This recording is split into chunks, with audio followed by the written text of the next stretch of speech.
For at da magnetfeltet går gjennom mot alle vortexer, eller vortexer der det ikke er så mye. Og pinner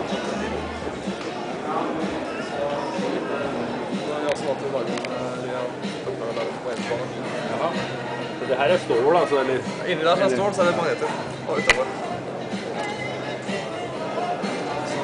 Elastisk kollisjon. Og lekt masse. Og bare den Moebius, for det her er Moebius flate.